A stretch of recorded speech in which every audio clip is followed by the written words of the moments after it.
اعوذ باللہ من الشیطان الرجیم بسم اللہ الرحمن الرحیم ان فی خلق السماوات والارض، بے شک آسمانوں اور زمین کے پیدا کرنے میں، واختلاف اللیل والنہار، اور رات اور دن کا بار بار آنا، رات کے آنے کے بعد دن اور دن کے بعد رات کا آنا، یہ بدلتے رہنا، اس کے اندر لآیات لأولی الالباب، نشانیاں ہیں ان لوگوں کے لیے جن کے پاس عقل ہے۔ تو عقل تو سب کے پاس ہے۔ اس سے یہ بات بھی پتہ چلی کہ اکاؤنٹیبلٹی اسی کی ہے جس کا دماغ کام کر رہا ہو۔ جو صحیح بخاری میں سیدنا علی کا قول لے کر آئے امام بخاری تعلیقاً، اور اس کی پوری سند مرفوع حدیث بھی سنن ابن ماجہ میں موجود ہے۔ مولا علی نے نبی علیہ السلام کے حوالے سے بھی بیان کیا ہے کہ 3 قسم کے لوگ ہیں جن سے اللہ تعالیٰ نے اپنا قلم اٹھا لیا ہے۔ نمبر 1 مجنون، پاگل، ظاہر ہے وہ اہل عقل میں نہیں آئے گا۔ نمبر 2 بچہ، جو ابھی بلوغت کی عمر کو نہیں پہنچا، چھوٹی عمر میں، تو ظاہر ہے وہ بھی عقل مند نہیں ہے اس طرح۔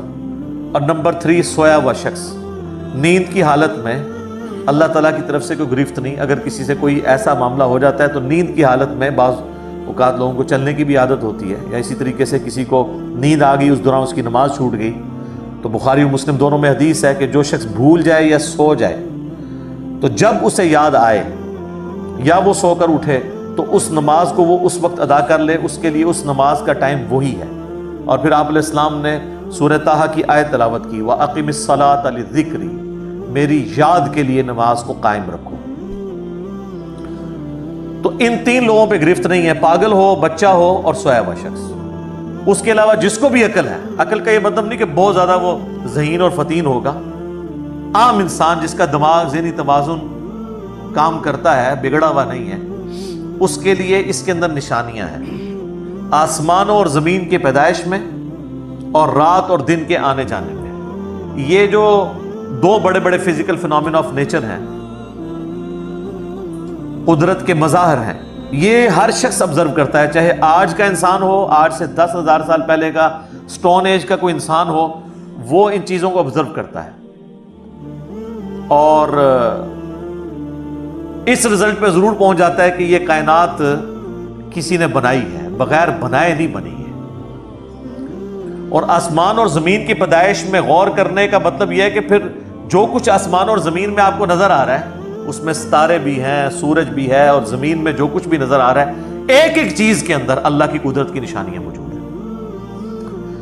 اس وقت میرے بھائیوں، اس ہمارے میریکل پلانٹ زمین کے اوپر، ارتھ پہ 2 ملین سپیشیز دریافت ہو چکی ہیں، نباتات اور حیوانات کی، یعنی پودوں اور جانوروں کی ملا کر 20 لاکھ سپیشیز،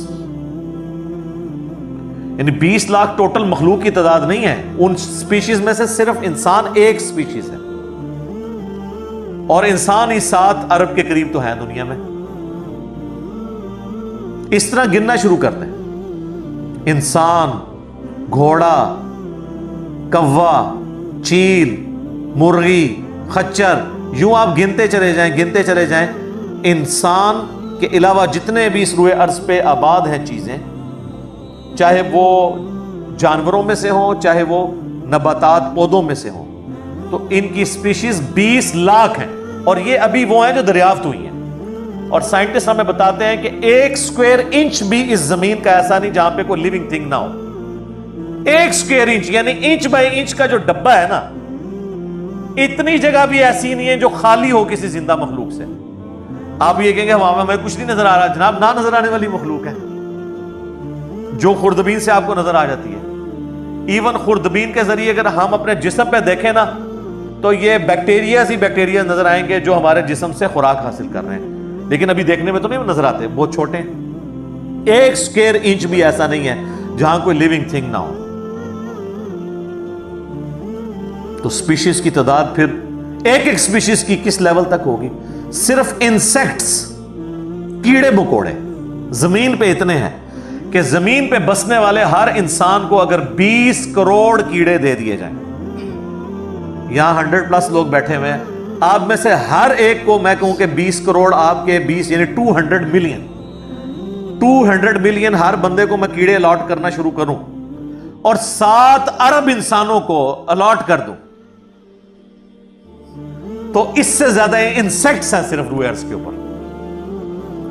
یہ کیلکولیٹر فیل ہو جائے گا. آپ ذرا 200 ملین کو ملٹیپلائی کریں 7 بلین کے ساتھ. 1 بلین جو ہے نا وہ اتنا بڑا فگر ہے کہ اگر کوئی شخص 24 گھنٹے گنتی گنتا رہے 25 سے 30 سال چاہیے 1 ارب گنتی گننے کے لیے. ظاہر ہے دن رات میں 86,400 سیکنڈ ہے. ہر سیکنڈ میں بھی ایک دفعہ گنے تب بھی آپ 1 لاکھ تو پورا نہیں کریں گے اور باقی کام بھی بیچ میں کرنے ہیں. وہ سب کچھ بھی چھوڑ دیں تب بھی آپ کو اتنا ٹائم چاہیے. روزانہ 1 لاکھ دفعہ بھی گنتی آپ گن لیں تو کئی سال چاہیے 1 ارب پورا کرنے کے لیے. تو یہ 7 ارب انسان اور ہر انسان کو 20 کروڑ 200 ملین کیڑے. آپ ذرا یہ کیلکولیٹ کریں اور یہ تو ان کی تعداد ہے. ابھی تو ہم یہ ڈسکس ہی نہیں کر رہے میرے بھائی کہ ایک سپیشیز کے اندر اللہ تعالیٰ نے جو کوالٹیز رکھی ہوئی ہیں وہ کیا ہے. میں اکثر مثال دیتا ہوں ڈریگن فلائی کی. انسان کو تو چھوڑ دیں بہت کمپلیکس ہے. یہ جو ہیلی کاپٹر ہم جسے کہتے ہیں ایک چھوٹا سا آپ سمجھ لیں کیڑا ہے ہوا میں اڑنے والا. اس کے ایک ڈھیلے کے اندر 25,000 آنکھیں ہیں اور آپ دیکھ لیں وہ جس انڈے سے نکلتا ہے نا وہ بال پوائنٹ کے نقطے جتنا انڈا ہے. زمین و آسمان کی مخلوقات مل کے کوئی انڈا ایسا نہیں بنا سکتی جس میں سے ڈریگن فلائی نکل آئے. مرغیاں جو انڈے دیتی ہیں کبوتر جو انڈے دیتے ہیں ان میں سے ان کے چوزے نکلنا وہ تو ان امیجنیبل ہے. وہ تو کچھ سوچ نہیں سکتا. زمین و آسمان کی ساری مخلوقات مل کے ایک بیج ایسا نہیں بنا سکتی جس کو زمین میں بویا جائے اور وہ 6 ارب گنا بڑا درخت بن جائے. تو جو کام کرنے سے نہیں ہو سکتا وہ خود بخود کیسے ہو سکتا ہے.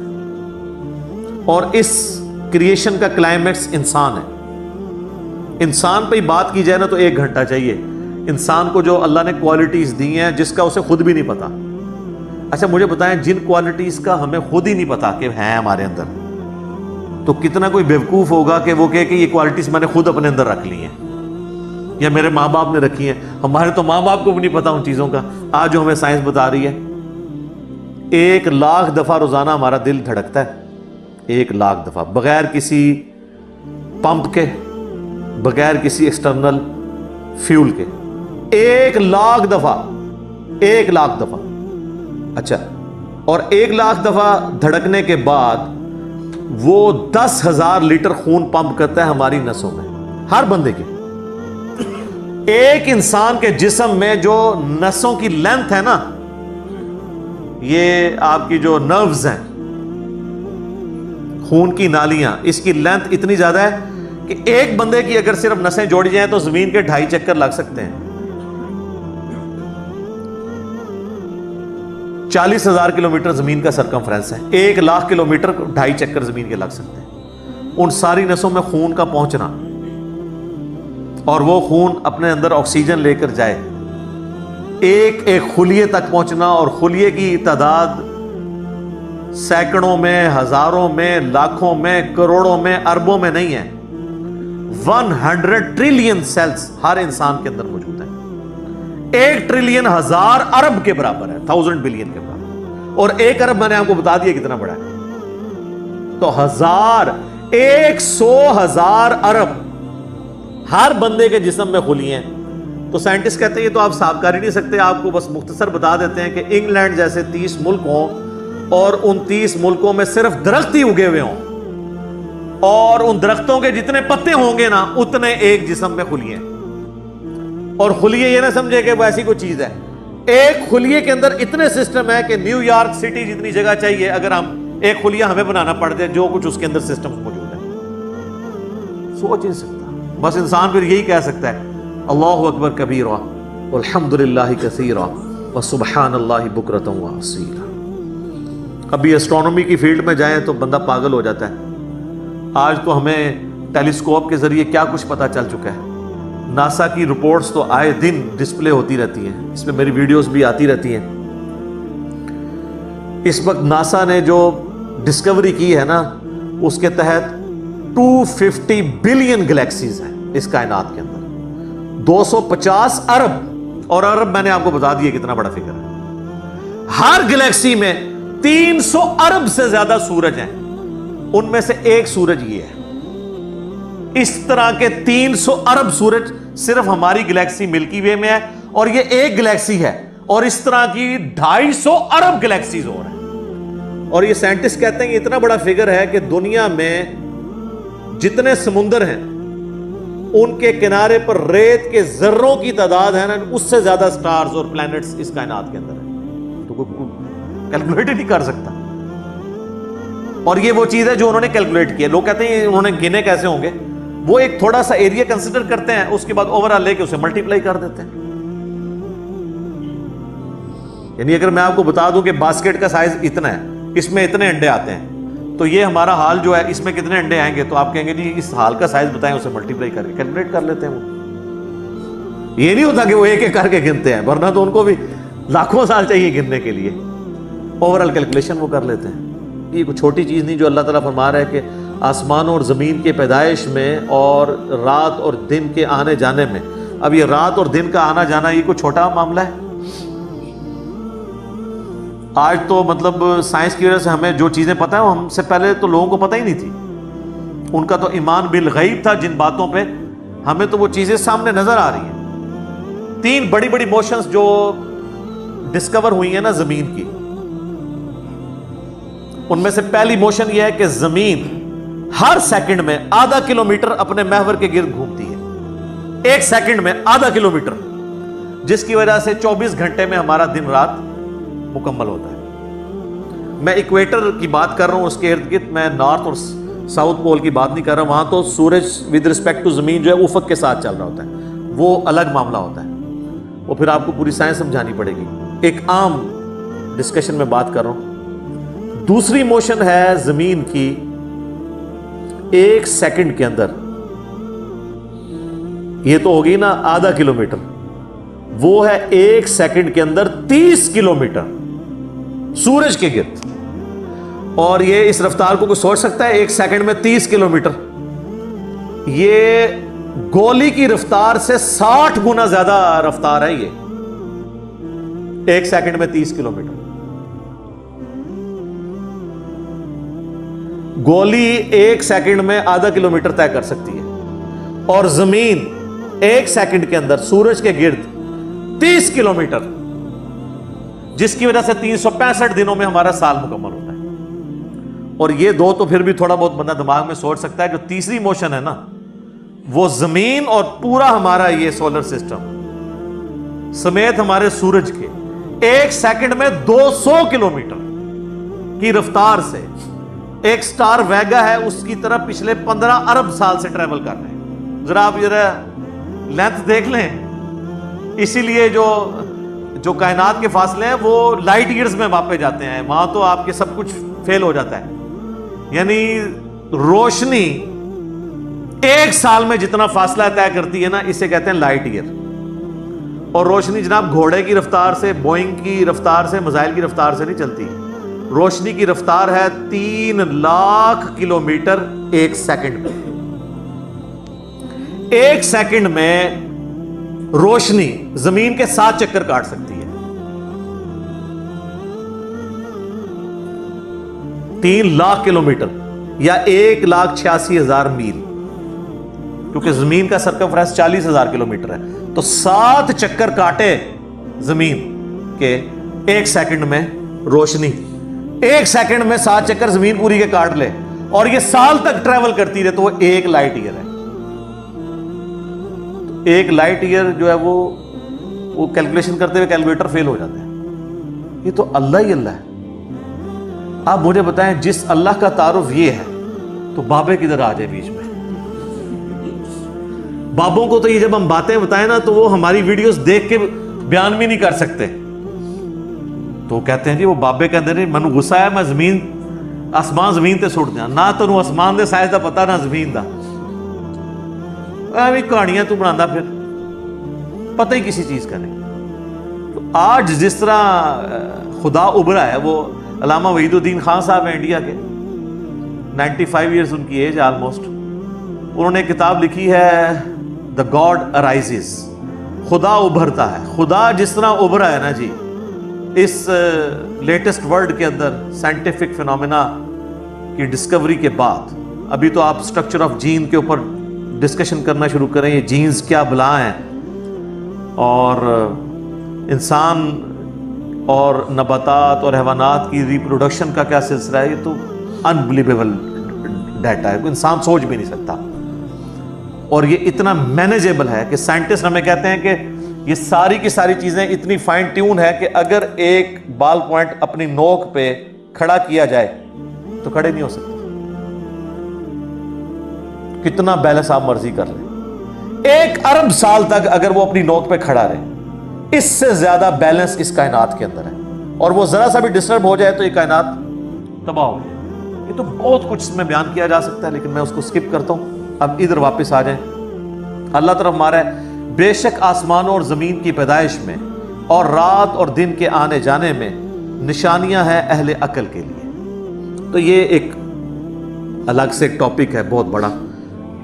الذین یذکرون اللہ قیاما وقعودا وعلی جنوبہم، تو ان کی حالت یہ ہو جائے گی کہ وہ اللہ ہی کو یاد کرتے رہیں گے، کھڑے ہوئے بھی، بیٹھے ہوئے بھی، کروٹوں پہ لیٹے ہوئے بھی.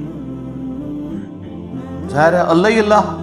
اب آپ کو پتا چلا کہ نبی علیہ السلام اپنے بستر سے اٹھتے ہی آیات کیوں پڑھتے تھے کہ بستر پہ لیٹے ہوئے بھی، کروٹوں پہ بھی اللہ کو یاد کرنا ہے. نماز تو پروٹوکول والی عبادت ہے، نماز کے بغیر بھی. صحیح مسلم میں حدیث ہے، اما عائشہ کہتی ہیں کہ نبی علیہ السلام ہر حالت میں اللہ کا ذکر کرتے تھے، جنابت کی حالت میں بھی اللہ کو یاد کر لیتے تھے.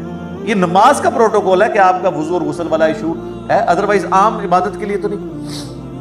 وَيَتَفَكَّرُونَ فِي خَلْقِ السَّمَاوَاتِ وَالْأَرْضِ، اور غور و تفکر کرتے رہتے ہیں آسمانوں اور زمین کی پیدائش میں. تو غور و تفکر کرنے کے بعد کس رزلٹ میں پہنچتے ہیں؟ رَبَّنَا مَا خَلَقْتَ هَذَا بَاطِلًا، اے رب ہمارے تو نے یہ چیزیں فضول پیدا نہیں کی ہیں، یہ کریشن کسی مقصد کے تحت ہے، اور اس مقصد کا منطقی انجام یہ ہے کہ مجھے بھی کسی مقصد کے لیے بنایا ہے، اور اس کا منطقی انجام یہ ہے کہ اگر میں نے وہ مقصد پورا نہ کیا تو میں مارا گیا. تو لہٰذا میں دعا کرتا ہوں سبحانک فقینا عذاب النار، اے اللہ تو پاک ہے، تو نے تو ایسی قدرت ہے تیری کہ غلطیوں سے پاک ہے تو، میں تو غلطی کروں گا، میں تو انسان ہوں. فقینا عذاب النار، پس ہمیں بچا لے آگ کے عذاب سے. یعنی وہ جہنم کا کنسیپٹ بھی آئے گا. ظاہر ہے کہ اگر یہ اور اس میں آپ دیکھیں اس پوری گفتگو میں کہیں نبیوں کا ذکر نہیں ہے، یعنی انبیاء کی دعوت نہ بھی پہنچی ہو، ہمارے اندر جو اللہ نے اخلاقی حص رکھی ہے کہ ہم یہ چیزیں آبزرو کر کے حق تک پہنچ سکتے ہیں. ہالی ووڈ کی فلم کے اینڈ پہ بھی حق کی جیت دکھائی جاتی ہے. یہ ہماری انسٹنکٹ میں ہے کہ سچ کو جیتنا چاہیے، جھوٹ کو ہارنا چاہیے. بس اسی کی وجہ سے ہر وہ شخص اکاؤنٹیبل ہے جس کی عقل کام کر رہی ہے، چاہے اس تک نبی کی دعوت پہنچی ہو یا نہ پہنچی ہو.